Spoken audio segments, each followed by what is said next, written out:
Oh, no way, man. That guy looks nasty. Okay, this guy looks actually extra nasty. You're not always going to get extra nasty ones like this. And I would say it's extra nasty because it has fractions in the exponent.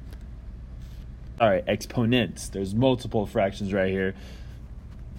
Now, the first thing we do when we come to limits, don't forget, is to directly substitute. So we're going to plug in infinity. Now, it's kind of weird because infinity is not a number. It's a concept. You know, remember we talked about how when it says as x approaches infinity, you're just saying as x is approaching the right side of the graph, what is this function, this whole thing right here as a function, what is it doing as we approach the right side of the graph because it says positive infinity. So if we plug in infinity, we have to just think about, okay, we're not really plugging in infinity, we're plugging in bigger and bigger and bigger and bigger and bigger numbers. And so what is happening at each of these as the number is getting gigantic? Okay, so we could write this out like this.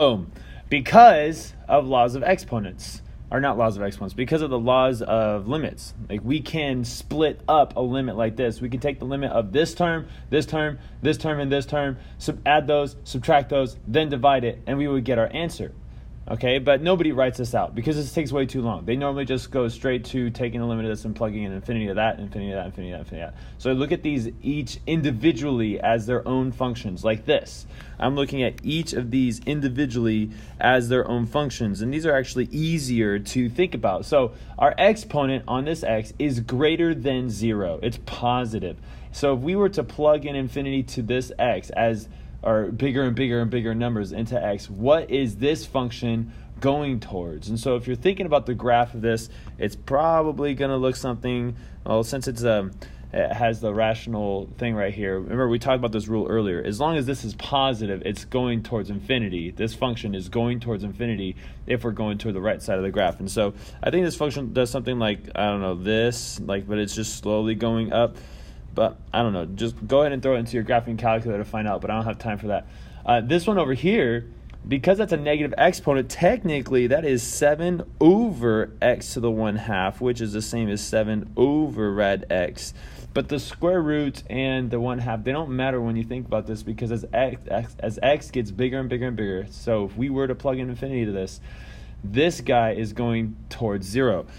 Think about it for a second. If I had 7 and I was dividing by 1,000,000, okay, that would be a number that's really close to 0. And then even if it gets even bigger than that, let's say it's 9 million, it'll be even more close to 0. But the rule is that it's going towards 0 because these functions generally do something like this, and they get closer and closer to 0, which is the horizontal asymptote right there. And that function is getting closer and closer to it. So we say that this guy equals 0 if we're going towards infinity. This one is just like this one because the exponent is positive. This one's easier to visualize, x squared. You guys know what that looks like. That guy goes like this. So if we go towards infinity, this guy's going towards infinity. This guy right here, same business. This is a positive exponent. He looks a little different. He is the square root function. He goes like this. But still, as we approach infinity, this guy is also approaching infinity because it keeps going up. So we have infinity plus 0 divided by infinity minus infinity. This is like all around just bad stuff happening. Okay, and you go, oh, I don't know what's going on. This is an indeterminate form, so we're going to go ahead and simplify or manipulate this. Remember, you always, when you guys are manipulating, before you manipulate, you have to check for an indeterminate form. Indeterminate forms look like this. It's infinity divided by infinity, or 0 divided by 0.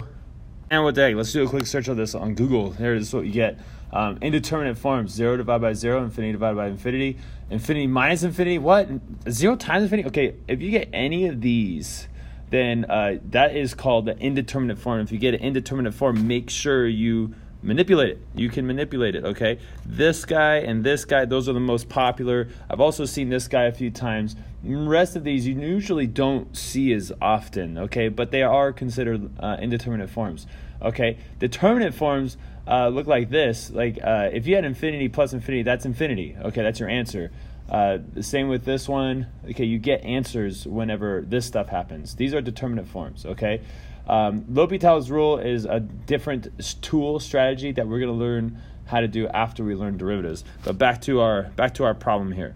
Okay, so how do we do this once we decide it's an indeterminate form? You look at the greatest exponent on the denominator. So look at the denominator. The greatest exponent is going to be the 2, not the 1/2. And what we're going to do is we're going to divide every term here by x squared. We're going to divide every term here by x squared. So this is what it looks like. 3x to the 7 over 2 divided by x squared. So let's put all that in there. So you see each of these, I divided each of these by x squared. And then what do you do with the exponents when you divide by x squared? And by the way, nobody writes this out, okay? All you do is do what I'm about to say you do. What do you do with these exponents when you divide? You subtract. So you would just subtract 2 from each of these exponents. Since this is a fraction right here, I'm not going to think 2, I'm going to think 4 over 2. Same with this guy, I'm going to think 4 over 2, and this guy right here, I'm going to think 4 over 2. So let me go ahead and subtract each of these exponents and simplify and see what we get. Oh, there you go. Okay, so we got 3 over 2 here, negative 5 over 2, negative 3 over 2, and 0.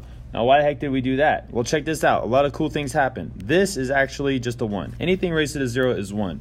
This guy and this guy, those become fractions because they're negative exponents. Okay? Now, this one doesn't become a fraction because that's a positive exponent. Let me show you what I mean. See how this one stays 3x to the 3 over 2. This one right here, 7, this term, the x goes down so that the exponent is positive. So now we know that the x is on the denominator. And that's huge. That's huge because remember we talked about if you had 1 over x, which is a function that looks like this, and you're going towards infinity, okay, on your x-axis, where is this function approaching? It's approaching the horizontal asymptote at x equals 0.